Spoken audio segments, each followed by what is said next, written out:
السلام علیکم ورحمۃ اللہ وبرکاتہ۔ جی ناظرین، امید ہے آپ سب خیریت سے ہوں گے۔ قربانی کے ایام ہیں تو غیر مقلدین یعنی کہ اہل حدیث کی طرف سے یہ بات بیان کی جاتی ہے، کٹے کی قربانی جائز نہیں، بھینس کی قربانی جائز نہیں۔ آج میں آپ کے سامنے ایک کلپ لے کر آیا ہوں کہ جس میں اہل حدیث عالم بلکہ مفتی عبد الرحمن فاضل یونیورسٹی مدینہ طیبہ وہ اس بڑے دلائل کے ساتھ اس بات کو بیان فرما رہے ہیں کہ حق بات یہ ہے کہ کٹی اور بھینس کی قربانی بھی اسی طرح ہی جائز ہے جس طرح دوسرے جانوروں کی قربانی جائز ہے۔ آپ کلپ سماعت فرمائیں۔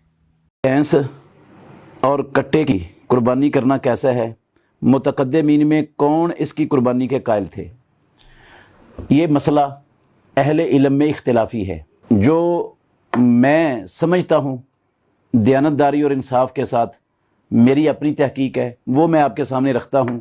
میں اپنی تحقیق کو کسی پر مسلط نہیں کرتا کہ لازمی طور پر یہی مانو۔ اگر آپ کو میرے دیے ہوئے دلائل اپیل کرتے ہیں تو مان لیں، اور اگر کسی اور کے دلائل اپیل کرتے ہیں تو اس کی بات مان لیں۔ یہ اجتہادی سا مسئلہ ہے، اور اس مسئلے میں جو ہے نا وہ انتشار اور افتراق کا باعث بنانا اور ایک دوسرے پر فتوے جڑنا اور ایک دوسرے کے خلاف جو ہے نا محاذ کھڑے کر دینا، اس کی اسلام ہمیں اجازت نہیں دیتا۔ تو میں یہ سمجھتا ہوں کہ بھینس کی قربانی کرنے میں شرعی طور پر کوئی قباحت نہیں ہے، کوئی حرج نہیں ہے۔ اللہ رب العالمین نے بہیمۃ الانعام کی قربانی ہر امت کے لیے مقرر کی ہے، اور بھینس بہیمۃ الانعام کے اندر داخل ہے، اور اس کو بہیمۃ الانعام سے خارج کرنے والی کوئی چیز موجود نہیں ہے۔ رہا کہ رسول مکرم صلی اللہ علیہ وسلم اور صحابہ نے بھینس کی قربانی نہیں کی تو یہ بات ٹھیک ہے۔ سوال یہ پیدا ہوتا ہے کی کیوں نہیں؟ اس لیے نہیں کی کہ بھینس عرب علاقے کا جانور تھا ہی نہیں، آج بھی نہیں ہے عرب علاقے میں۔ مدینہ یونیورسٹی میں میرے ساتھ ایک بھائی پڑھتے تھے، خالد ان کا نام تھا، اللہ اس کی حفاظت فرمائے، بڑا نیک آدمی تھا، شادی شدہ بھی تھا، 2 بچے تھے۔ ایک دن ہم بیٹھے ہوئے بات کر رہے تھے تو اس نے کہا کہ میں نے بھینس نہیں دیکھی آج تک۔ میں حیران ہو گیا، پہلے تو میں نے سمجھا شاید مجھے مذاق کر رہا ہے۔ میں نے کہا کہ آپ نے بھینس نہیں؟ کہتا اللہ کی قسم نہیں دیکھی۔ میں نے کہا کیوں نہیں دیکھی؟ کہتا ہے ہمارے کویت میں یہ چڑیا گھر میں ہوتی ہے، میں کبھی چڑیا گھر میں گیا ہی نہیں۔ تو آپ سمجھ سکتے ہیں جس علاقے کے اندر یہ بھینس چڑیا گھر کا جانور ہے وہاں قربانی کرنے کے لیے کہاں سے مل جائے گا؟ تو قربانی اس لیے نہیں کی نبی صلی اللہ علیہ وسلم نے اور صحابہ نے، وہاں تھا ہی نہیں۔ یہ بہیمۃ الانعام میں ہے لیکن تھا نہیں، پایا نہیں جاتا تھا وہاں۔ جی ناظرین، آپ کو امید ہے کہ اچھی طرح سمجھ آ گئی ہوگی۔ ابھی مزید آگے کچھ ان کی باتیں اور بھی ہیں، وہ بھی ذرا توجہ سے سنیے گا۔ آپ صلی اللہ علیہ وسلم نے ٹیڑی بکری کی قربانی نہیں کی۔ ہمارے معاشرے میں ہر عالم وہ ٹیڑی بکری کی قربانی کی اجازت دیتا ہے، اس لیے اجازت دیتا ہے کہ وہ بکریوں کی قسم ہے۔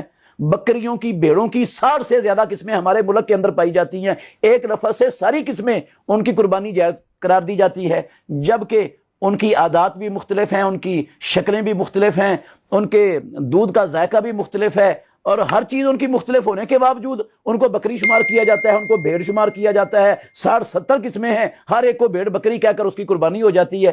تو یہ جو ہے نا رسول اللہ صلی اللہ علیہ وسلم کا نہ کرنا وہ تو اس وجہ سے تھا۔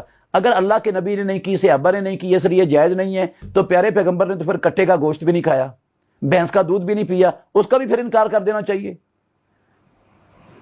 تو اگر آپ کٹے کا گوشت کھانے کو جائز سمجھتے ہیں، بھینس کی قربان اپنا دودھ پینے کو جائز سمجھتے ہیں، اللہ کے نبی نے نہیں کھایا نہیں پیا، تو پھر آپ کیوں کھاتے اور پیتے ہیں؟ اس لیے کہ حلال ہے نا۔ قربانی اس لیے ہے کہ وہ بہیمۃ الانعام کے اندر شامل ہے۔ ویسے بھی جتنے اہل لغت ہیں، یہ قرآن اور حدیث عربی زبان میں آیا ہے، یہ کوئی پنجابی میں نہیں ہے، نہ اردو میں ہے، نہ کسی سنسکرت میں ہے۔